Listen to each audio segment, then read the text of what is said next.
Buenas tardes.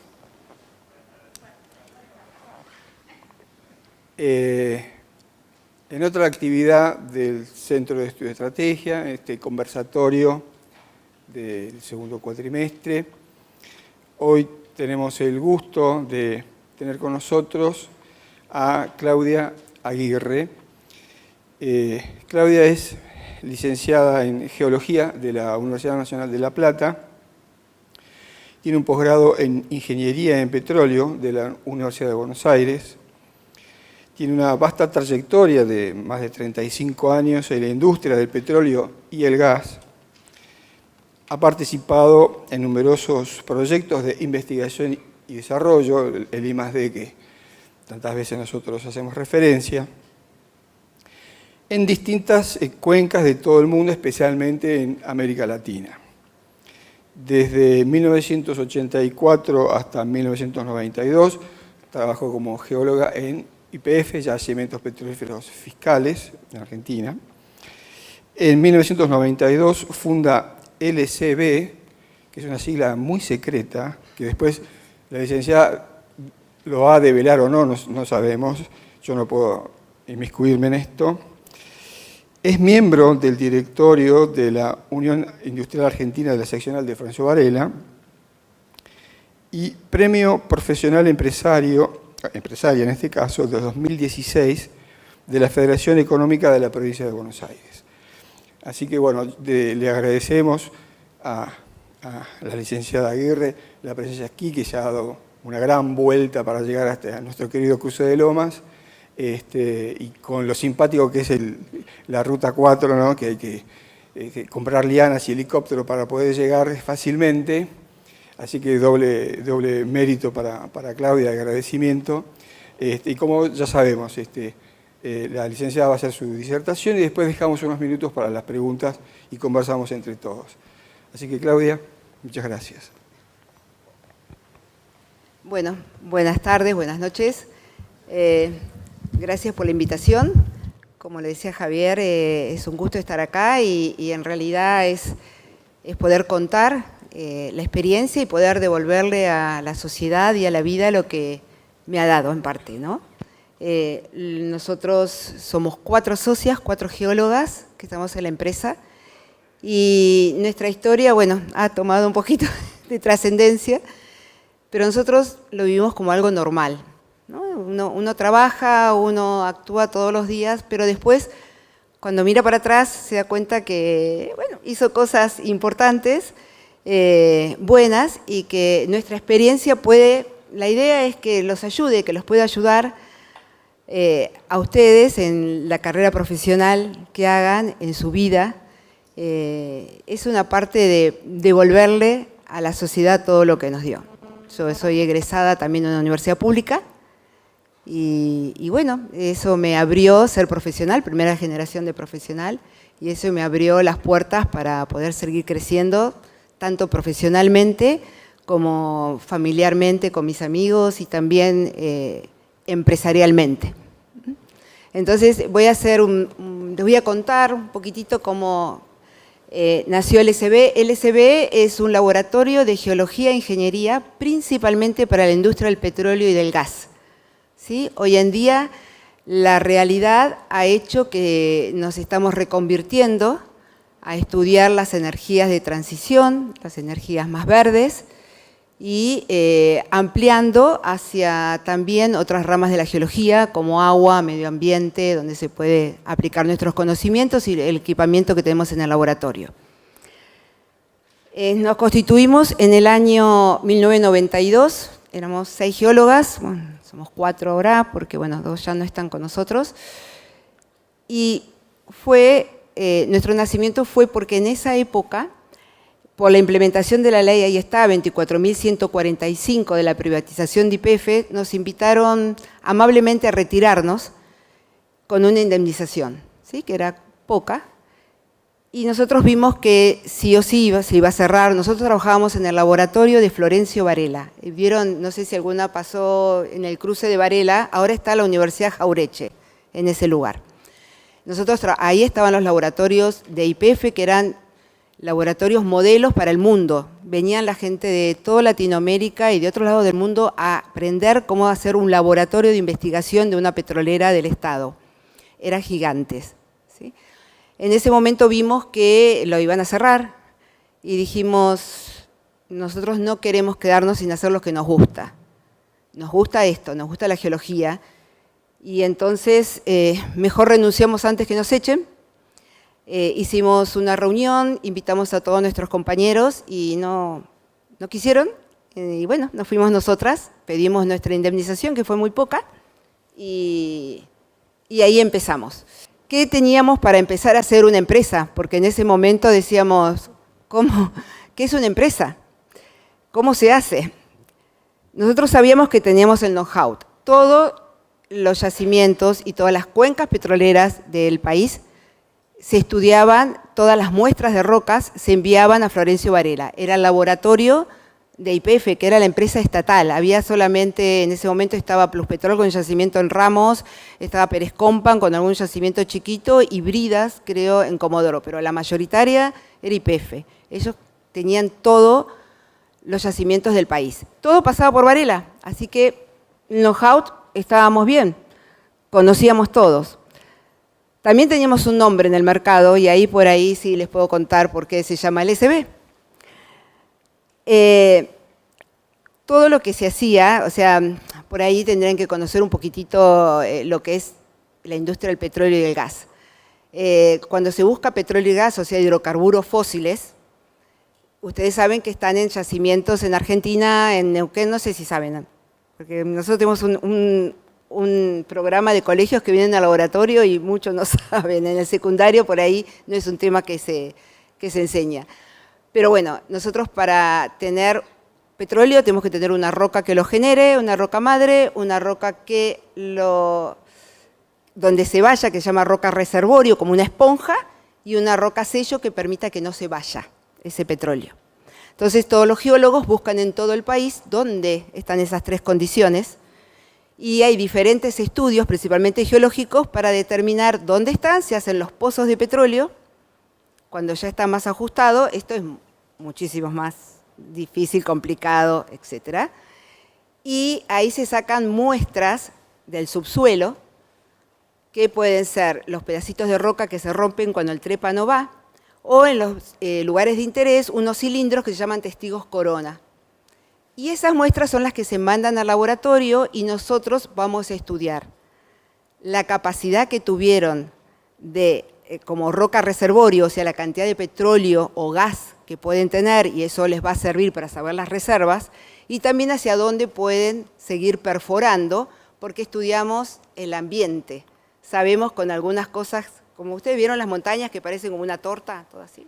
Esas son todas capas de diferentes tipos de rocas, y nosotros sabemos si ahí eso fue un desierto, fue un mar, fue un río, interpretamos.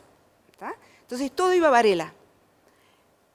Y había un dicho en YPF que decían, ¿quién estudió estos testigos coronas, esos cilindritos o ese cutín? ¿Quién estudió la geología? Y decían, las chicas de Varela. LCB corta. En esa época éramos chicas, hace 30 años atrás, ¿sí? Entonces, cuando hicimos la empresa nunca nos imaginábamos tener la trascendencia, que íbamos a durar más de 30 años, que íbamos a estar en toda Latinoamérica y trabajar también para otros países del mundo. Entonces nos pareció divertido decirnos, bueno, todo el mundo nos conoce como las chicas de Varela, LSB, ese es el nombre que le pusimos. Y ahí empezamos. Entonces teníamos un nombre en el mercado, teníamos el know-how y todos los geólogos nos conocían como las chicas de Varela. Ellas son las que conocen todas las rocas reservorios del país.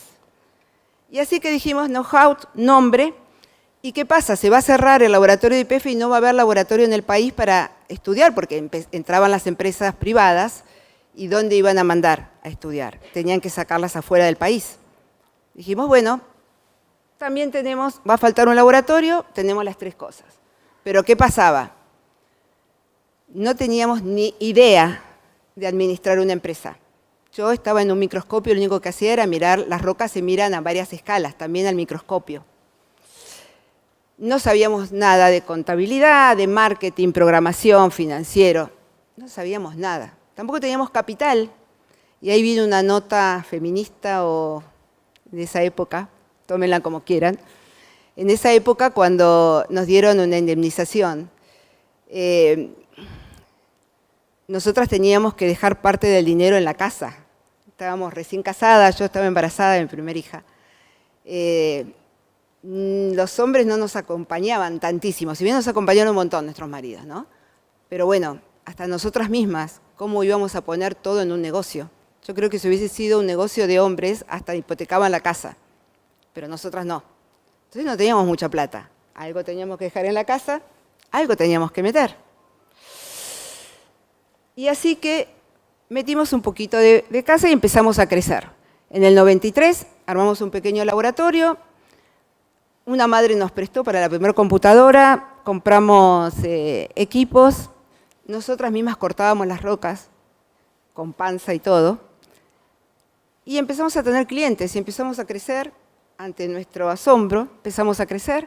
En el 94 ya no nos alcanzó porque era una casa chiquita y nos tuvimos que mudar aquí al Mesoeste. Nos empezaban a mandar roca, material, las rocas esas que sacan de los pozos de petróleo se almacenan porque es la riqueza de nuestro subsuelo. Es como, se llama litoteca, una biblioteca de rocas, donde está toda la información y se tiene que guardar por ley. Y o sea, ustedes cuando hacen un pozo de petróleo, imagínense en una montaña, se corren un cachito y ya esas capitas que están así, por ahí tienen otra dirección. O sea que la información que sacan de cada pozo es irrepetible. Tiene un valor muy grande y siempre se puede volver a estudiar. Entonces eso se tiene que guardar. Y claro, ya no estaba YPF y las empresas no tenían dónde y nos dijeron, ¿ustedes nos pueden guardar? Sí, es un servicio que se brinda y empezamos con la litoteca. No teníamos lugar, tuvimos que ir a un galpón más grande.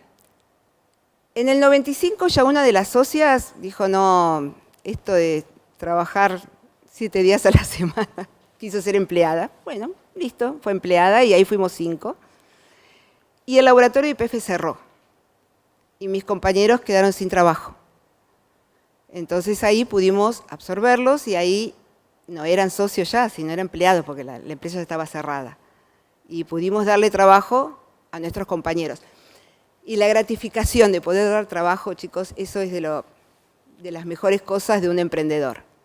Cuando uno empieza a armar los proyectos y tenés que decir, tengo que contratar tanta gente, es un momento muy bueno, muy bueno.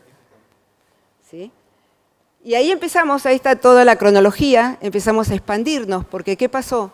Las empresas petroleras argentinas, como Pérez Compan, como Pluspetrol, que son de capitales argentinos, Tecpetrol, también empezaron a comprar yacimientos en Bolivia, en Perú, en Ecuador, empezaron a expandirse. Y como nos conocían, y conocían que trabajábamos bien, nos empezaron a llamar. Y ahí empezamos a armar oficinas, LSB del Perú, en Bolivia ya había un LSB, así que le tuvimos que llamar Rock Lab, y empezamos a tener presencia en Latinoamérica, y a tener cada vez más gente. Otra vez, nos quedamos chicos, y el predio de la UNAG, que era de YPF, en ese momento estaba vacío, fue abandonado, y lo había tomado la Universidad de La Plata. La Universidad de La Plata le quedaba muy lejos, entonces tenía unos laboratorios, estaba casi vacío, y organizaron algo que se llamó incubadora de empresas. Y nos presentamos para alquilar, y volvimos al lugar donde habíamos salido. Fue un golpe. Volvimos al mismo lugar, y con nuestro alquiler se mantuvo ese predio hasta que lo tomó la UNAG. Y estuvimos ahí varios años, ¿tá? Y seguimos creciendo, nos fuimos a Ecuador, más lejos, porque Bolivia, Perú estaba cerquito, pero allá Ecuador más lejos. Y fuimos creciendo, llegando a ser 52 empleados, geólogos principalmente, técnicos e ingenieros. También Colombia como oficina y también México. ¿Sí? En el 2013 tuvimos algunos golpes en toda nuestra historia, y en el 2013... la UNAG nos pide que desalojemos el predio porque querían crecer y, bueno, una empresa privada no estaba dentro de un predio de una universidad, cosa que en Brasil sí está. Pero bueno, ellos tenían esa visión. Nos tuvimos que ir. ¿Pero qué pasó? En el 2011 apareció Vaca Muerta, los no convencionales. Fue una revolución y fue un aumento en la cantidad de estudios muy grande. Justo enganchamos nosotros con todos los estudios de Vaca Muerta, ganamos todas las licitaciones y pudimos juntar dinero como para poder comprar nuestro propio terreno y poder edificar nuestro laboratorio, porque ya con una litoteca, nosotros en este momento tenemos más de 50.000 cajones, no podíamos mudarnos de un lado a otro. Así que tuvimos que hacer, ese fue un golpe, pero lo pudimos pasar. Nos pusimos en el Parque Industrial de Florencio Varela, fuimos los primeros. En el 14, otro golpe. Veníamos todo bien, YPF crea el ITEC, no sé si ustedes lo escucharon nombrar, es el laboratorio de desarrollo, o sea, fundaron lo mismo a lo que habíamos pertenecido nosotras, o sea, era el laboratorio, era lo mismo. Pero esta vez le pusieron servicios y nos sacaron 11 geólogos para hacer el laboratorio. Eso fue un golpe muy grande porque primero que pensamos que íbamos a perder todos los clientes y una de mis socias me dijo, Claudia, si pudimos pasar el golpe más grande que fue cuando YPF nos dejó en la calle, esto no nos va a destruir. Y así fue. Se llevaron 11 geólogos que nos habían costado mucho dinero. Para un emprendedor formar un profesional es mucho sacrificio, ¿sí? Porque le pagás el sueldo, pagás sus cursos, pagás impuestos, pagás luz y de pronto te lo quitan. Fue duro, ¿sí? Muy duro. Historias. No importa, pasamos. Y en el 2016, ese es nuestro edificio actual. Es un edificio muy lindo, estamos muy orgullosos porque todo lo que pudimos, el esfuerzo del trabajo, principalmente de los no convencionales, está ahí. Es un edificio de 1.200 metros, es referente en Latinoamérica, porque es un edificio privado. Tenemos equipamiento que somos los únicos privados que tenemos en Argentina, porque, por ejemplo, un equipo de difractometría de rayos X la tiene el CONICET, el INTI, pero es del Estado. Nosotros lo compramos todo con préstamos, con trabajar sábado, domingo, lunes, martes, todos los días, ¿sí? Y nos tuvimos que empezar a reconvertir. Estamos ahí, tenemos una litoteca muy grande y nos tuvimos que reconvertir porque el petróleo empezó a ser mala palabra, las energías fósiles empezaron a decaer y con el descubrimiento de Vaca Muerta tenemos reservas para muchísimos años. Entonces, realmente la exploración de hidrocarburos fósiles ha disminuido mucho a nivel mundial. Si bien ahora hay un nuevo proyecto que es el offshore, que lo habrán escuchado, nosotros ahí en el offshore también hicimos un estudio regional, nos fue muy bien, se vendió un montón, pero bueno, son golpes y entonces un emprendedor nunca se baja los brazos y siempre se va a buscar nuevos negocios y entonces ahora entramos en litio y estamos trabajando, desarrollamos una metodología, ustedes saben que el litio, la mayor reserva del mundo está en Brasil porque tienen pegmatitas, que es un tipo de rocas, pero los salares es China, Australia y nosotros, el triángulo del litio. Es un movimiento muy, muy grande que se está dando hoy en día y todas las muestras que sacan para determinar los recursos, la cantidad de litio que pueden tener, se mandaban a Estados Unidos. Y nosotros desarrollamos una metodología y somos el único laboratorio en Latinoamérica. Claudia, una pregunta que por ahí, siendo de económicas, por ahí los chicos se están preguntando, ¿qué es el offshore? No sé si lo tenés para adelante, no te quiero... No, porque esta es la historia. La historia ya está, ¿no? Empezamos de la nada, llegamos a toda Latinoamérica, mucho sacrificio, se puede, con ganas, con proyectos. Y nosotros tenemos los hidrocarburos fósiles. En Argentina, la formación Vaca Muerta y los no convencionales son de los más importantes del mundo. Eso lo conocen, es Estados Unidos y somos nosotros. ¿Tá? Eso nos da reserva para muchísimos años de petróleo y de gas. Y ahora se está desarrollando el offshore. La legislación en Argentina, nosotros somos un país federal, entonces todos los hidrocarburos del subsuelo pertenecen a cada provincia, no a la nación, salvo el offshore. El offshore son de las 200 millas marítimas, después viene todo lo que es el offshore argentino hasta que termina el mar y pasamos a aguas internacionales. ¿Tá? Toda esa franja pertenece a la nación, son reservorios y subsuelo que pertenece a la nación argentina. O sea que hay plataformas que van a perforar, están en el mar, van a perforar, primero que tienen que llegar al fondo del mar y después empezar a perforar. Exactamente, a ver. Cosa que Brasil tiene Mucho, muy desarrollado. Mar del Norte, etcétera. Es toda una tecnología, con el petróleo, así como no convencionales, la tecnología tiene avances rapidísimos, gigantes, donde los equipos perforan cada vez más rápido, más profundo, van al mar, hacen esas terribles plataformas. ¿Tá?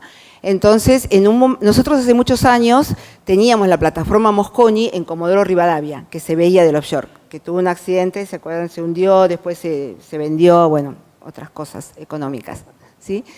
Pero hace unos años hubo unos descubrimientos en África y también el offshore brasilero, pero vieron que el mundo antes era uno solo, Pangea, que estaba unido. Se separa y los mismos rocas y reservorios que están de este lado están también en la costa africana. Hay unos grandes descubrimientos en Namibia, en toda esa parte de la costa africana, que concordarían con lo que es la cuenca del Colorado, por ejemplo. Y aparte también con todos los reservorios en Malvinas y en Comodoro. O sea, el offshore tiene cuencas, la del Colorado, que es la primera que se va a perforar, que está Equinor, y es la que está dando todas las consultas y todos estos movimientos importantes. Y después tenemos la cuenca de Comodoro, que es la misma de Comodoro Rivadavia, y Malvinas y Austral. Esos son los yacimientos, eso es diferente, es una prolongación de todos los yacimientos que están en la cuenca austral. Y ahí se van a perforar, ahora es un exploratorio, ¿sí? con una plataforma. ¿Sabemos o se sabe que hay yacimientos ahí efectivamente? No, esto se va a explorar. Okay. Hay una teoría que estamos casi seguros, las empresas están casi seguras y en petróleo primero se tiene que probar, se tiene que explorar. El primer pozo, por eso es lo que en las consultas populares dicen tanto, la Equinor, que no se va a hacer producción, se va a ver si hay o no hay, se va a tapar y después se va a evaluar. Porque ahí entramos están las Malvinas. Abajo, pero es cuenca austral, eso es otra cosa, todavía no se va a perforar ahí. Pero hay una posibilidad de que esto acontezca, sí, podría ser. Digo porque hay un problema legal y territorial. Sí, pero por ahí estamos lejos todavía. Sí. Bien. Sí. Ahora vamos con la cuenca del Colorado, que es acá frente, el puerto que se va a usar es Mar del Plata, frente a Bahía Blanca, ahí se va a hacer el primer pozo, que no se va a ver de las costas, chicos, porque hay unos TikTok o qué sé yo, que hay una chica diciendo, acá voy a ver una plataforma, salvo que la tierra sea plana, no se va a ver jamás. Y aparte, la industria petrolera es la industria que gasta más dinero y tiene más cuidado del medio ambiente.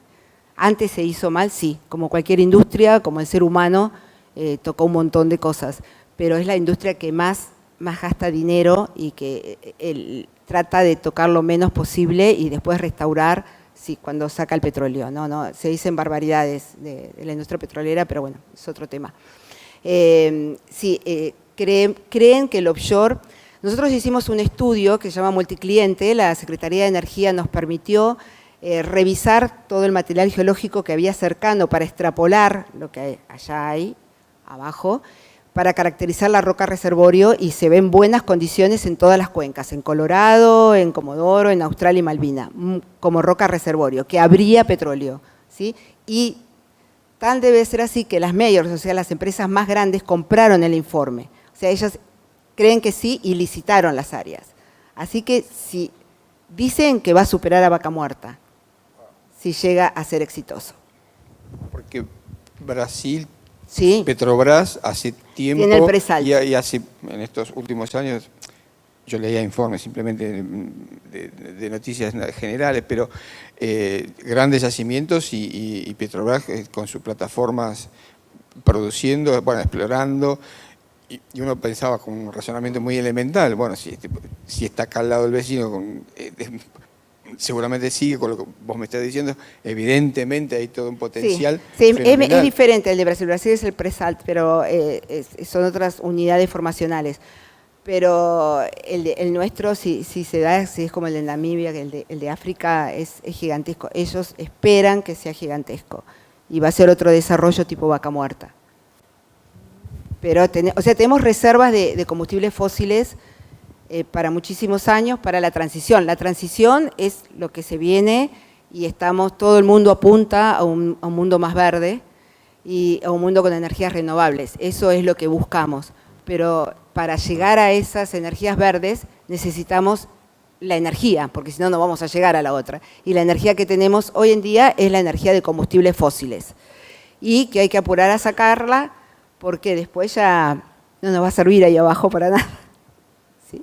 Y hoy en día, ustedes que estudian economía saben que el movimiento de las empresas pagan regalías, pagan impuestos y eso se vuelve a la sociedad. Entonces, si hoy en día no aprovechamos nuestro recurso natural que nos da la naturaleza para nuestro bienestar, lo vamos a perder. Eso es así.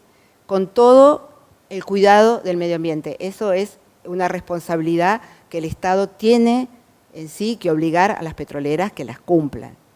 Hoy en día los bancos no prestan casi dinero a las petroleras si no cumplen los estándares y las consultas a las comunidades. Así que, pero es apasionante. Así que esa fue nuestra historia y esto para que sepan más o menos los servicios, son servicios principalmente de geología y de ingeniería y como les comentaba tenemos la litoteca que es algo que es la riqueza de nuestro país, se tiene que conservar. Las empresas, la ley dice que las empresas, el subsuelo es del Estado y las empresas pueden concesionar durante algunos años para la explotación. Una vez que terminan sus años de explotación, si se venden a otra empresa o la devuelven, durante esos años son custodios de las rocas, de toda la información que tienen y después la tienen que ir pasando. A nosotros nos pagan la petrolera dueña o operadora de ese momento. ¿Sí? Una vez que lo pasan, nos paga la nueva. Y si no, es del Estado. Pasa a cada provincia y si es del offshore, es la Secretaría de Energía de la Nación. Y esto es muy geológico, creo que este es nuestro core business, que es como nosotros nos administramos. Tenemos la norma ISO, eso también fue un hito muy importante. Tenemos ISO de calidad y de higiene y seguridad. En algunos países es obligatorio, si no, no podés cotizar. Para nosotros nos fue sumamente útil para organizarnos. Nuevamente, 4 geólogas, no sabíamos nada de administración, no sabíamos nada de contabilidad. Organizar nuestros procedimientos, poder ponerlos en papeles, es todo un trabajo. O sea que eso nos ayudó muchísimo a poder organizarnos y hacer nuestros manuales internos. Los clientes. Nuestros clientes son todas las operadoras petroleras nacionales e internacionales y estamos trabajando para el 99 o el 100% de todas las operadoras que están en Argentina. En un momento no teníamos algunas operadoras que mandaban el material a Estados Unidos, como Exxon y como Shell, pero ahora, y Total, pero ahora las pudimos ganar de a poco. No, y hay leyes, por ejemplo, Brasil no permite que sus rocas salgan del país, y acá sí, no hay una legislación de hidrocarburos muy estricta. Tampoco tenemos un reglamento de envases, cosa que Colombia tiene. Estamos necesitando una buena ley, que falta. Supongo que cuando pedían los informes que se hiciesen en Estados Unidos sería mucho más costoso que el costo de ustedes. Seguro, porque primero que están sacando las coronas, que es territorio nuestro, es nuestra propiedad del Estado. Se las pueden llevar, pueden devolverlas, las tienen que devolver. Pero los precios, digo... Sí, son mucho más altos. Me imagino. Sí, son mucho más altos. Hay algunos estudios que requieren de equipamiento muy sofisticado, que obviamente acá no tenemos y tenemos que mandarlo a Estados Unidos. Pero no solamente a Estados Unidos, a Australia, por ejemplo. No solamente nosotros, todos los laboratorios de nuestro estilo cuando son estudios muy especiales, los hace un laboratorio que se los hace a todo el mundo, porque es la única forma de amortizar equipamiento. Pero bueno, estos son los principales clientes, saben, Schlumberger, YPF, esto en el 19, ahora está más o menos lo mismo. Siempre YPF es la petrolera y la que trabaja más, la más importante. También trabajamos para Tecpetrol, para Chevron, para Pluspetrol, para petroleras más chicas como Hartrick. Y ahora, si pondría ahí litio, está teniendo mucho en nuestra facturación, está teniendo un rol muy importante. Está Lítica, Lilac es de Bill Gates, que está haciendo algo sustentable con litio y realmente trabajan muy bien. Está Lilac, Lítica, NOAA, Power, hay un montón, porque la ley para litio es diferente, no es subsuelo, es tipo inmobiliario. Está, y más o menos cómo está el mercado, como les comentaba, un poco desordenadamente, el tipo de desarrollo de los no convencionales para nosotros fue un hito y para todo el mundo. Y hay dos cosas en el negocio del petróleo que marcó esta diferencia y que también por ahí con el offshore. En los yacimientos convencional se quiere decir eso lo que yo les decía, roca madre, van a una roca reservorio, la tapa, roca sello y de ahí ponen a veces vieron el dibujito que parece como una montañita que tiene abajo petróleo y le ponen el pozo de petróleo. O sea, en un ambiente fluvial, en una playa, nada. Ustedes se imaginan un río, un canal, la parte fina del costadito, piensen eso que se entierra, vamos a buscar en el canal, pero el canal tiene una determinada ancho y un determinado espesor. ¿Qué pasó? A alguien se le ocurrió, por el 2000, un poquito antes, que está bien, tenemos roca madre, roca reservorio, roca sello, pero la roca madre, ¿qué pasa? La roca madre es la parte de los fondos marinos, que hay mucha materia orgánica, o los lagos, y hay un proceso químico que pasa la materia orgánica a hidrocarburos. En ese proceso hay un aumento de volumen. Entonces, ese aumento de volumen, esos hidrocarburos, van a tratar de salir de esa roca madre y se van a ir a la arena, a esa esponja. Pero en la roca madre queda el petróleo. O sea, se va lo que no puede albergar, pero ahí quedó. Entonces a alguien se le ocurrió decirle, yo no puedo sacar porque no tiene porosidad, no tiene agujeritos como la esponja, pero si yo se lo fabrico, si le hago el fracking, ¿escucharon fracking? Si le hago el fracking, si yo entro y rompo, creo esa porosidad artificial, puedo hacerlo. Lo probaron y fue un éxito. Y ahí, fondos de mares, o sea, dimensiones de kilómetros. Acá no estamos buscando en un río, estamos buscando en un mar, en un océano, toda la provincia de Neuquén. Estamos buscando espesores no de 2 metros, de 200 metros. ¿Tá?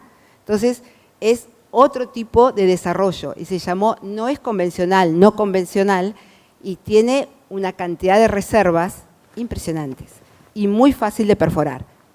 No le van a errar, perforan, ven el mejor nivel, lo rompen, o sea, hacen el fracking, que no pasa nada con el fracking, lo hacen con agua, exactamente, pero es menos que un campo de golf, no es todo lo que venden, y después le meten como unos granitos de arena para que la porosidad quede abierta, porque si vos rompés, pero después a esa profundidad otra vez se achata.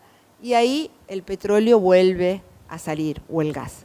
Y eso fue terrible porque se empezó a estudiar muchísimo más. A nosotros nos mandaban antes, esos testigos corona eran 10 metros, nos empezaron a mandar 200 seguido.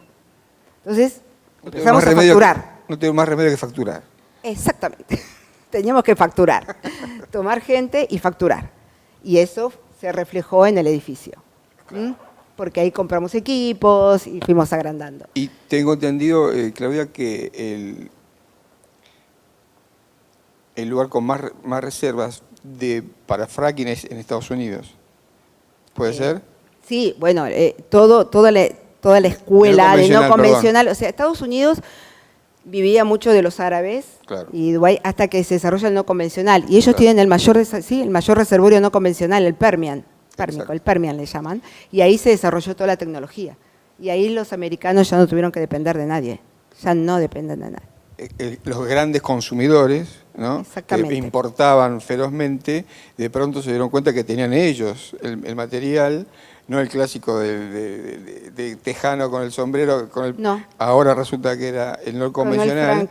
Con el fracking lo sacaron. Inclusive que no sé si exportan una parte. Son uno de los mayores productores hoy en día. Sí, sí. Pasaron a ser ¿Y la los más segunda grandes reserva o yacimiento está en Argentina? ¿Es Vaca Muerta? Sí, sí, Vaca Muerta. Sí. Tenemos muchísimo.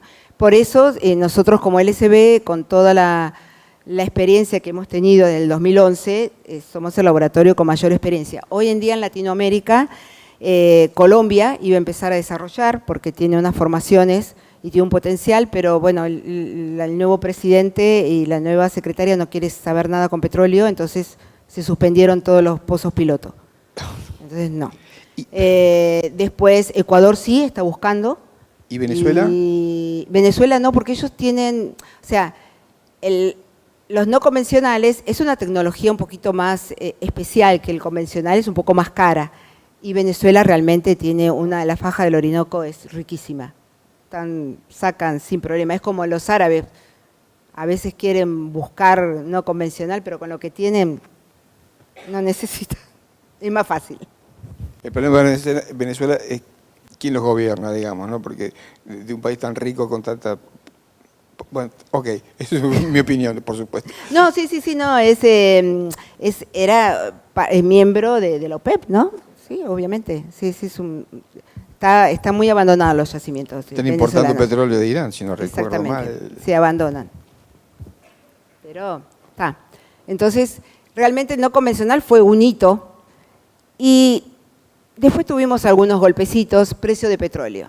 Nosotros vivimos, a veces nos hacen notas y nos dicen, ¿qué tal las directivas del gobierno? Nosotros vamos con el precio del petróleo. O sea, el gobierno, el país le puede ir fantástico y el petróleo en el 97 bajó a 11, llegó hasta 9 el barril. Hoy está en 90, ¿sí? Llegó a 130 en el 2000 y antes de la pandemia llegó a 30, que tuvimos una crisis terrible. Si bien en Argentina teníamos el barril criollo, nosotros trabajamos mucho en Ecuador, muchísimo, y nos golpeó mucho porque con 30 no explotan. Claudia está hablando de 30, 90, 13 dólares el barril de petróleo. Que a veces lo escuchan como cotización. Entonces, es una industria que depende de un factor internacional, porque uno vende. Salvo hace unos años que en Argentina se puso el barril criollo, ¿no?, que es 60. La pandemia nos golpeó a todos. Estuvimos muy mal, realmente, porque nadie exploraba, nadie nos mandaba trabajo. Pudimos sobrevivir en ese momento, empezamos a trabajar un poquito con medio ambiente y ahí fue cuando uno se reconvierte, cuando uno empieza a decir, bueno, tenemos que dar trabajo, tenemos que seguir adelante y tenemos que ir viendo. Tenemos equipos que no solamente sirven para el petróleo y ahí empezamos a ver otros tipos de trabajo. Y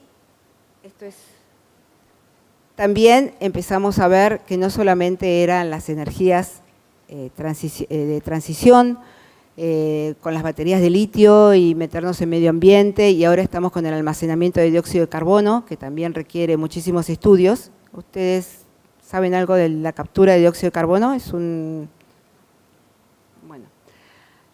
Hay toda una tecnología nueva que es capturar el dióxido de carbono que emiten las grandes fábricas o en los mismos pozos de petróleo, y ese dióxido de carbono enterrarlo en las formaciones, de donde salió el petróleo a veces mismo.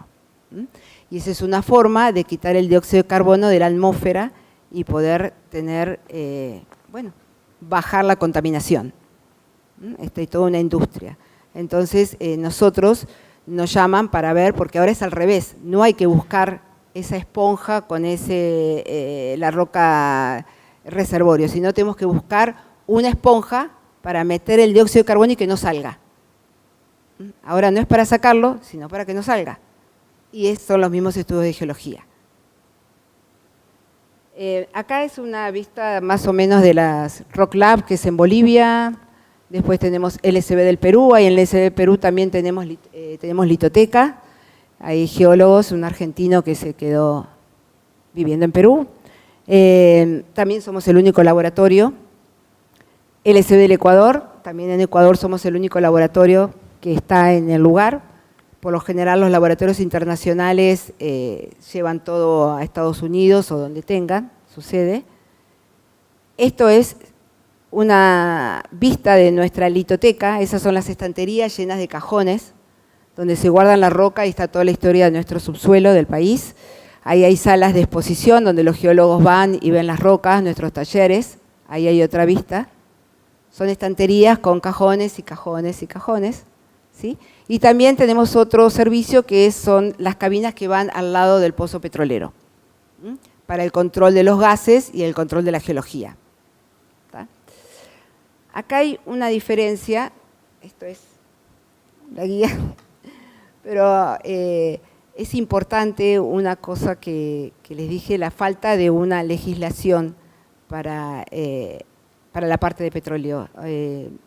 Siempre fue una falencia que todos los gobiernos quisieron y realmente se interesaron en poder profundizar. Ejemplo que tenemos para guiar para el mantenimiento de todas las rocas, que es nuestro subsuelo. Colombia, por ejemplo, exige y es obligatorio que todas las empresas petroleras que sacan esos testigos coronas le hagan tomografía. ¿Vieron la tomografía del cuerpo humano? Bueno, se pasan las rocas y como la tomografía juega con un valor que es la densidad, se puede saber la densidad de la roca. Entonces se hace todo como un mapeo de la roca y si esas muestras se incendia el depósito, si se mezclan no sirve más, ¿sí? Pero vos tenés una biblioteca virtual, tenés todo en virtual, tenés toda la densidad y es una forma de tener todo bien guardado. Para Colombia es una ley, les obliga, bueno, ¿saben qué? Van a explorar acá, me gastan un poquito más de dinero, pero mi país queda con todo el resguardo virtual de toda la información. Y no me lo guardan así nomás, en cajones como vieron de madera, me lo guardan en un cajón de plástico porque voy a bajar la carga de fuego, va a ser más liviano y le reglamenta todo. Y esto va a ser así, van a hacer tantos estudios, Ecuador también tiene un reglamento, acá no se ha podido y creo que más por la parte federal, ¿no? Porque somos muchas provincias para decidir. Pero sería algo bueno para el resguardo para nuestras generaciones futuras, de toda la información. Ejemplo, estudiamos yacimientos convencionales, ¿está? Estábamos todos, todo bien, nadie hablaba de vaca muerta. Cuando alguien sacaba un testigo corona en vaca muerta, creo que lo echaban, porque ahí no salía petróleo, eso era la roca madre, en la roca madre vos no sacás petróleo, ¿cómo vas a gastar dinero en sacar ahí?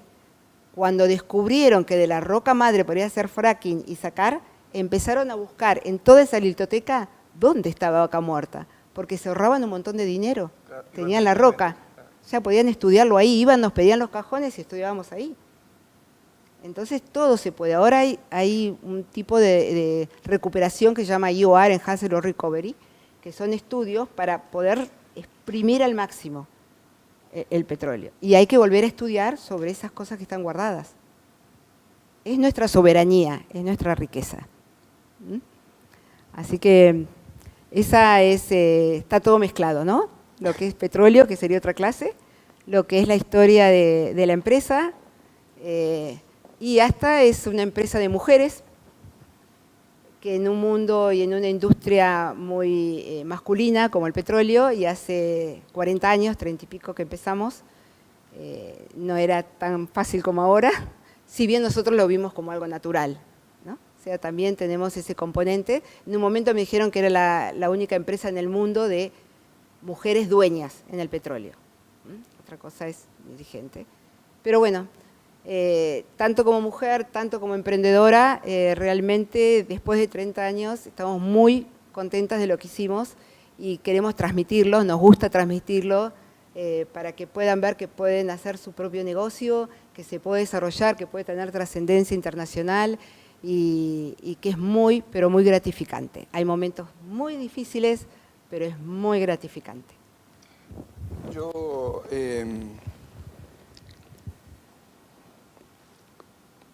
creo que es muy importante no solo, a ver, los vaivenes de la Argentina, primero, ¿no? Que YPF, que la privatizamos, que la estatizamos, que la privatizamos. Esas locuras de la administración, nuestros próceres dirigentes nacionales que hacen desastres, y no tenemos políticas de Estado, un poco lo que manifestamos constantemente en las aulas, que tenemos que pensar estratégicamente y pensar a mediano y largo plazo con políticas de Estado, y a nivel empresario esto implica pensar en 5 o 10 años, el famoso futuro deseado que tanto hablamos, que se tiene que pensar, planificar, prever, que no es justamente el deporte nacional argentino, ¿no?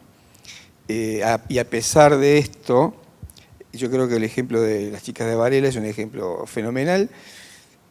Primero, por su capacitación universitaria, el desarrollo, el crecimiento dentro de YPF, y en esos vaivenes de locura argentina, que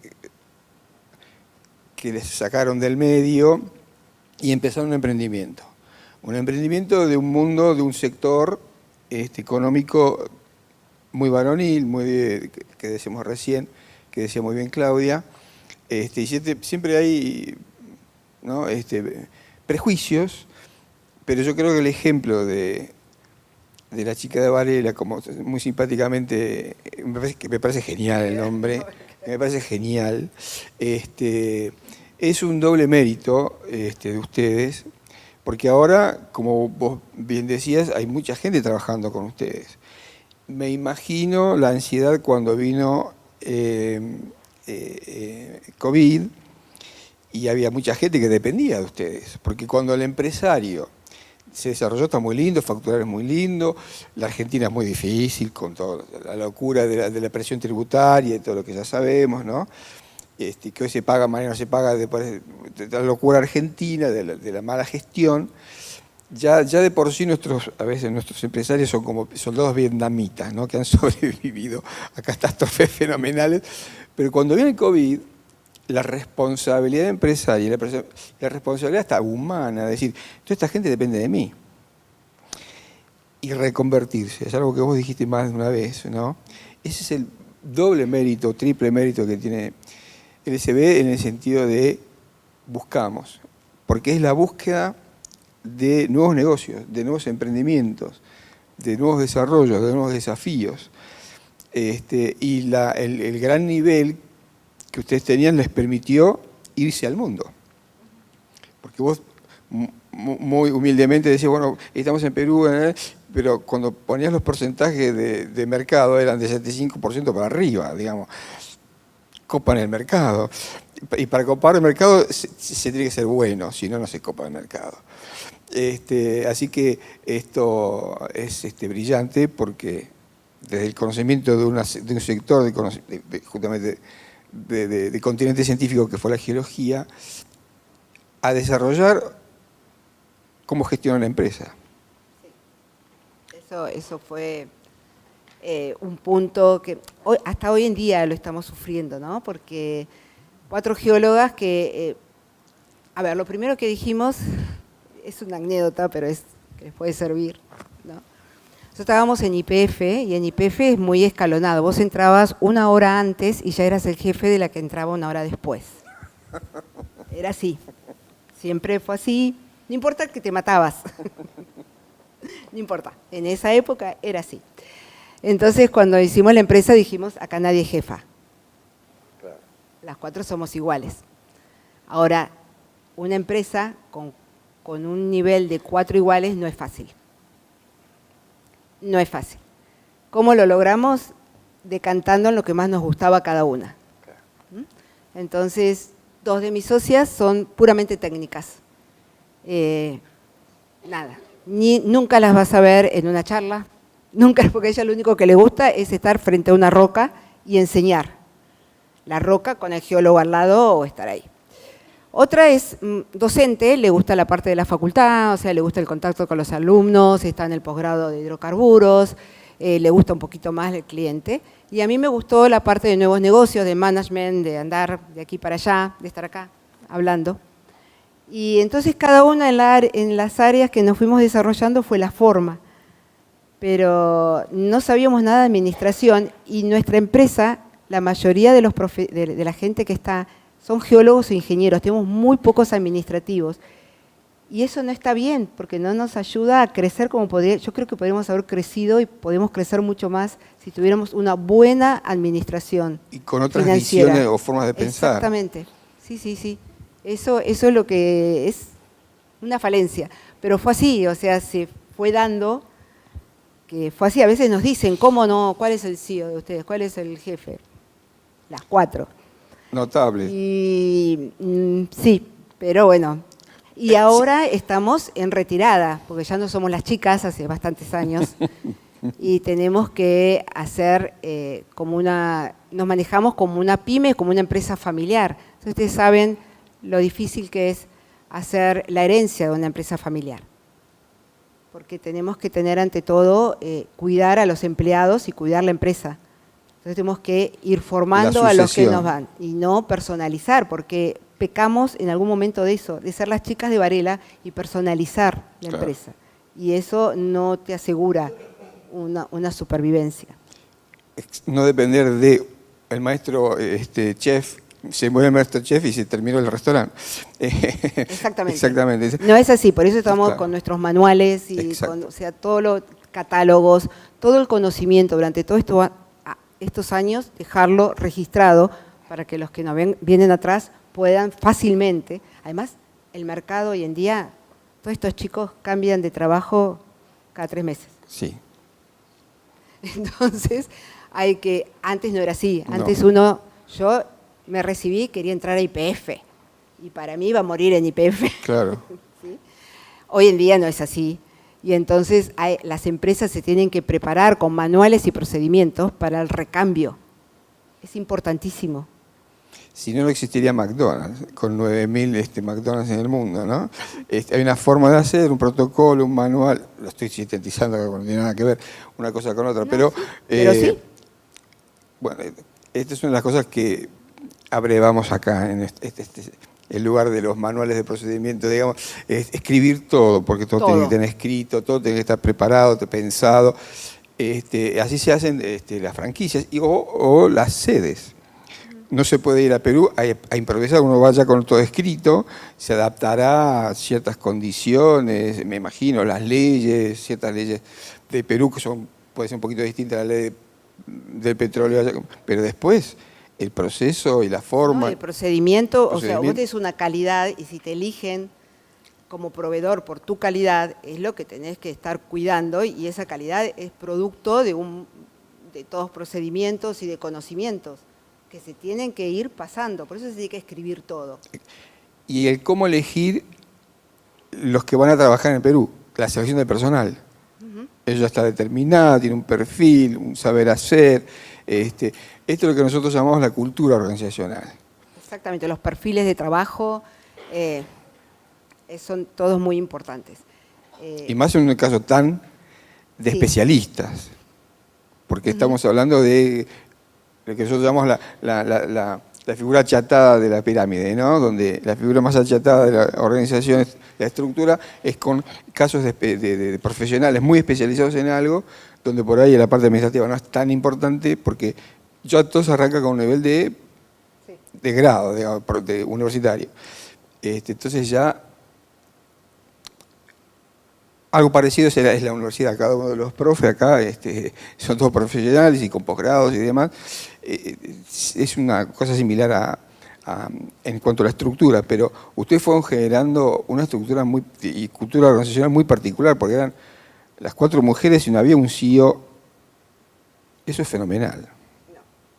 No, éramos las 4. No es fácil. Hoy en día tampoco es fácil, pero bueno, nos fuimos decantando y cada una en su perfil. Sí, en su perfil vamos desarrollando y nos apoyamos unas y nos respetamos. Y principalmente la confianza, ¿no? O sea, nadie nunca me revisó un banco, nunca me revisó un presupuesto. Y yo jamás le revisé un informe, porque confío que en el informe de buena calidad que está dirigiendo mi socia se va a basar en un buen presupuesto y en que ganemos una licitación, ¿no? Y ella sabe que voy a poner un precio y que lo voy a negociar y que voy a hacer en base a ella y con confianza plena. Vamos a pasar a algunas preguntas. Yo ya tengo muchas preguntas, pero... si puedo. Seguro. No, para nosotros es todo un mundo muy... el sector mismo, primero que es el presente y es el futuro, ¿no? Por la energía. A ver, yo pensaba en una pequeña reflexión cuando vos decías, te explayabas. Tenemos reservas de petróleo y gas, energía convencional, no convencional, offshore, litio, ¿no?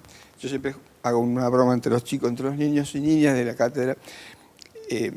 Para emparejar tantas riquezas tenemos argentinos arriba que equiparamos un poco para no ser demasiado buenos y no tener demasiadas cosas. Ponemos argentinos para hacer los desajustes necesarios. Imagínate todo en Japón, ¿no? Pero bueno, esta es la realidad, es parte de la mala gestión. Los resultados de la Argentina tienen que ver con la mala gestión, porque vos estás potenciando el conocimiento que tenemos nosotros, o el desconocimiento ahora está mucho más potenciado de las riquezas que tenemos. Mi primera pregunta, después paso a los niños. ¿Cuál es el futuro, crees vos o pensás vos, que tiene que ver con el litio de las baterías y la otra energía a partir del litio? Nosotros hace 2 años, el año pasado, entramos a litio y es un mundo nuevo para mí. ¿Sí? Fui a un salar, obviamente, porque si voy a desarrollar un producto tengo que ver desde dónde nace hasta dónde termina para poder desarrollarlo bien. Y ahí me enteré de un montón de cosas y hubo algo muy impresionante. Primero, hay un montón de empresas de litio, un montón, decenas. Eso me dio un negocio inmobiliario, pero lo que me llamó la atención en la Puna 4800, en San Antonio de los Cobres, en Pocitos, la cantidad de camiones, el movimiento, te juro que parecía, no sé, 9 de julio. Yo estaba así, azorada.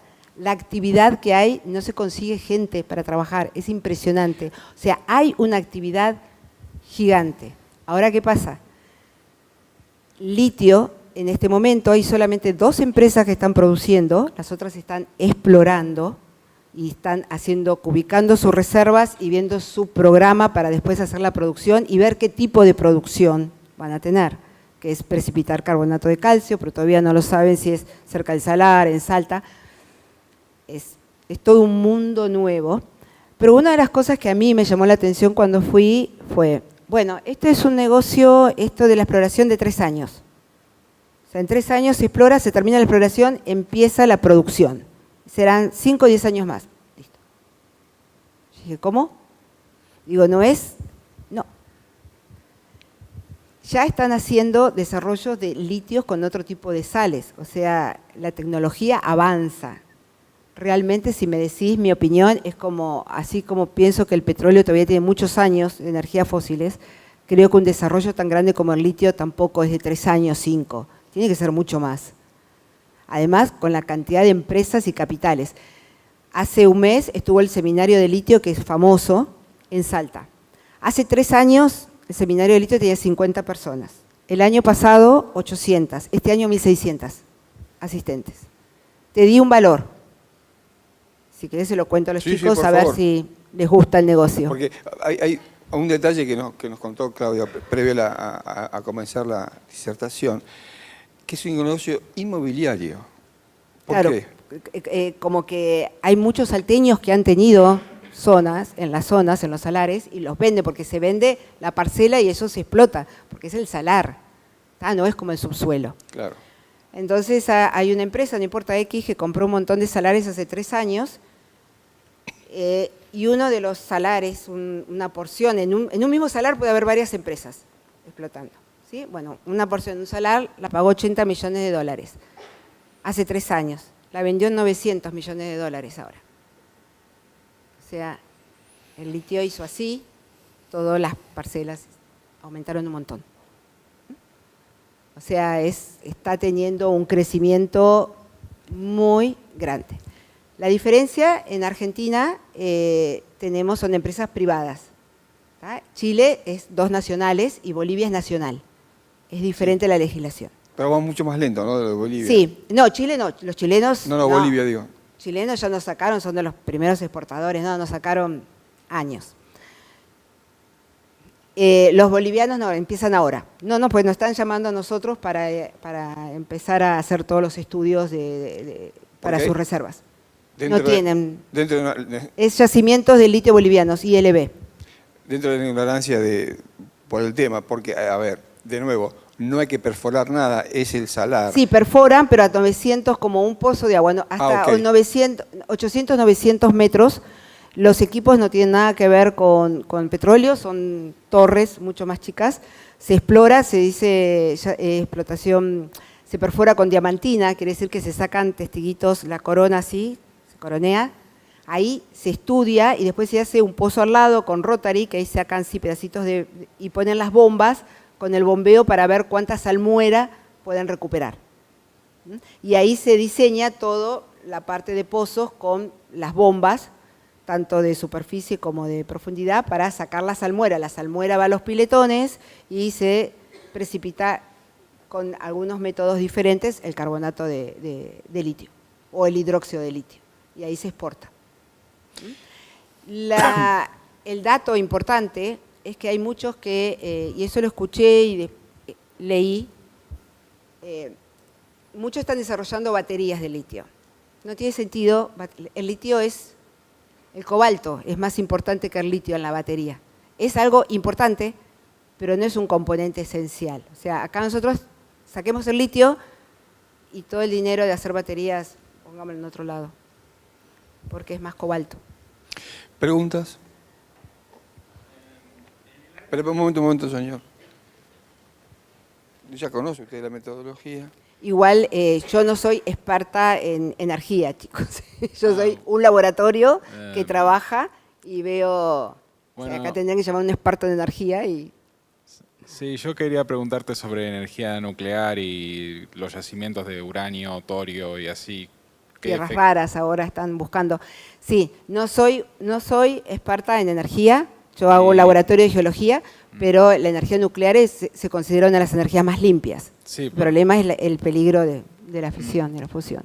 Sí, también. ¿Hay algún peligro de radiación cuando estás examinando las litografías o algo por el estilo? No, por lo general estás protegido y acá hay yacimientos de uranio en Mendoza y eso lo estudié cuando hacía geología. No hago energía nuclear para nada, sé solamente, como pueden saber ustedes, que es la energía más limpia.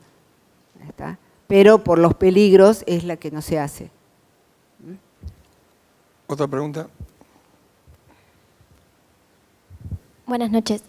¿Cuál sería el futuro de esta información que ustedes sacan de cilindros a futuro? ¿Tipo, ¿tendría otro tipo de usos? ¿Se especula sobre ese tema? Sí, o sea, como te comenté y te di el ejemplo con Vaca Muerta, o sea, es una obligación. Vos pensás que se gastó bastantes millones, a veces bastantes millones de dólares hacer un pozo de petróleo, ¿sí? Donde vas a poder recuperar la información del subsuelo hasta 3.000, 4.000 metros bajo el nivel del suelo, y toda esa información que es irrepetible te va a dar los datos de los recursos naturales que tenés ahí. No solamente la roca reservoria, la roca madre, no sé, ahora, por ejemplo, volviendo al litio, hay un pozo en Palmar Largo, en Formosa, que el agua de formación del petróleo siempre viene con agua y gas, por lo general, ¿no? Hay un agua que se llama agua de formación, que tiene una concentración de litio importante. Y ahora se dieron cuenta, entonces sacan el petróleo que viene con el agua tiene litio, le separan el litio, lo precipitan, venden carbonato de litio y ayuda a una mejor economía. Y vuelven a inyectar ese agua de formación, cuando se saca el petróleo se vuelve a inyectar, ¿no? Y mira, hacen un circuito, o sea, hay mucha riqueza y mucha información, no solamente de hidrocarburos, de minerales, un montón de información que es obligación tenerla, porque es tu biblioteca de subsuelo, de tu riqueza de tu país. Por eso es obligatorio en todos los países, es obligatorio guardarlo, porque los geólogos lo pueden rever siempre que quieran.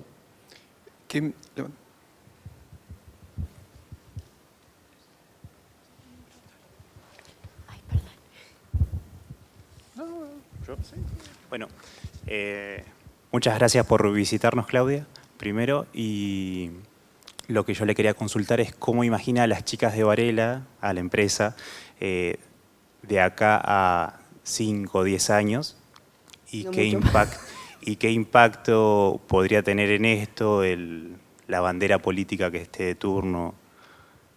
Ahora estamos en elecciones, si tendría algún tipo de impacto de esos escenarios futuros. Mira, es como te comentaba que a veces nos vamos con la política del país, sino con el precio del petróleo. Y la energía es algo que tiene, que no importa la bandera política que tenga, la energía es soberanía y un país soberano tiene que tener energía. ¿Sí? Energía propia, y encima tenemos Vaca Muerta, tenemos de todo. Entonces, ¿cómo no vamos a ser soberanos en eso? Creo que ninguna bandera política puede darse el lujo de no explorar, producir y darle bienestar a la población.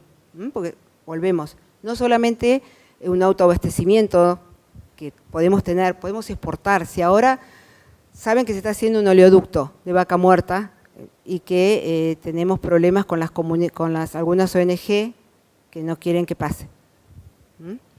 Nos estamos perdiendo más de 10 buques de exportar petróleo. Estamos perdiendo dinero que son escuelas, es educación.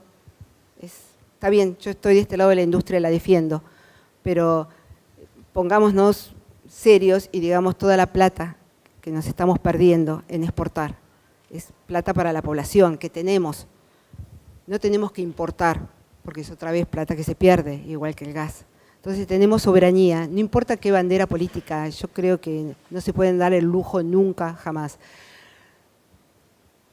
¿Cómo nos fue? A nosotros nos visitaban siempre, como somos el único laboratorio de este estilo en Argentina, y ya les digo, es cierto, llegamos a Bolivia, somos el único, en Perú somos el único, en Ecuador somos el único.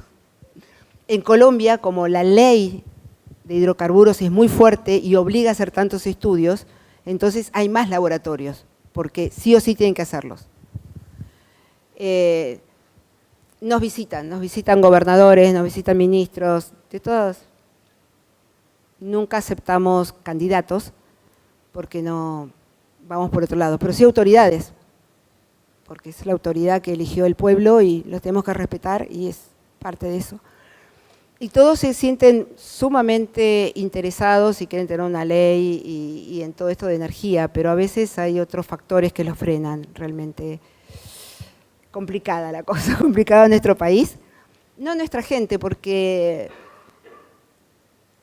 o sea, Perú, por ejemplo, también tuvo Perú Petro. Bolivia tiene YPFB, Ecuador tiene Petroecuador, y sin embargo, nadie de sus geólogos hizo un laboratorio. No es porque lo hicimos nosotros, sino que recupero que los argentinos somos emprendedores, somos luchadores y somos muy capaces. Porque en Brasil, entramos a trabajar a Brasil, estamos trabajando por no convencionales, nos llaman los brasileros. Hemos trabajado en Angola, hemos trabajado, ahora estamos asociados para estar con los árabes, hemos trabajado para India, y creo que los argentinos tenemos un potencial muy grande, porque poder desarrollar, como ellos hicieron lo mismo, tuvieron empresas, tuvieron formaciones, tuvieron laboratorios, y sin embargo no hay. Nadie hace un emprendimiento privado, nadie emprendió un laboratorio. No es por nosotros, sino creo que el argentino tiene fuerza y es emprendedor. Tenemos un montón de pymes y cosas que van por todos lados. Gracias. Bueno, buenas noches. Volviendo al tema de la expansión hacia otros países, queríamos saber cuáles fueron los principales desafíos que se encontraron en esta etapa de la empresa, si en legislaciones o cultura, etc. Sí. No solamente en otros países, sino acá también hemos